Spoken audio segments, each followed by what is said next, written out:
11 апрелге карата күндүн маанилүү жаңылыктары. Гимндин тексти менен музыкасына кайрадан сынак жарыяланат. Маданият министрлиги мамлекеттик гимндин тексти менен музыкасына кайрадан сынак жарыялайт.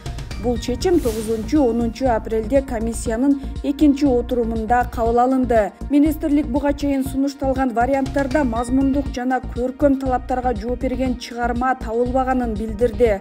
Буга байланыштуу сынакты жарыялоодо жобого өзгөртүү киргизүү сунушталды. Ага ылайык алгач гимндин тексти тандалып алынат. Экинчи этапта тандалган текстке музыкалык чыгарма жаратууга сынак жарыяланат.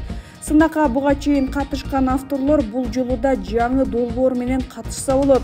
Буга чейин министрлик гимндин тексти менен музыкасына сынак жарыялап, жеңүүчүгө 1,5 миллион сомдук сыйлык убадалаган.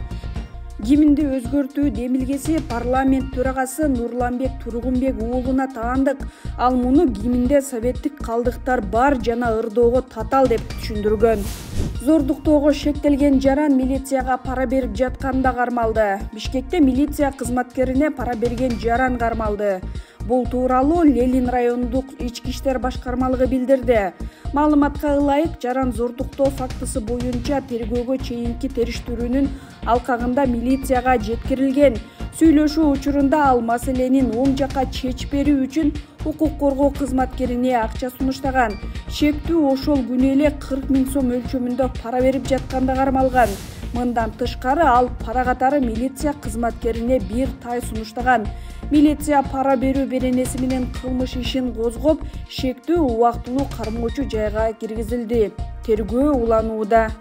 Ошто тургунду унаага салып кетип, уртокмокко алган 2 шектүү кармалды. Ош шаарында 36 жаштагы тургунду унаага салып кетип, уртокмокко алып, аны видеого тарткан шектүүлөр кармалды. Бул тууралуу 10 апрелде Ош шаардык ички иштер башкармалыгынан билдиришти. Маалыматка караганда окуя 12 мартта болгон.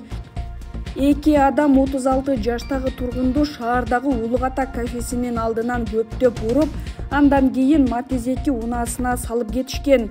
Уруп сабоону улантып, аны телефондоруна видеого тартышкан. Экспертиза жабырлануучуга анча оор эмес зыян келди деп чыккан. Милиция адам уурдоо беренеси менен иш козгоп, шектүү катары Араван районунун тургундары кармалган. 26 жаштагы шектүүнүн үйүнөн документи жок ок атуучу курал табылган. 2 шектүү убактылуу кармоочу жайга киргизилип, 2 айга камакка алынды. Учурда тергөө уланып жатат.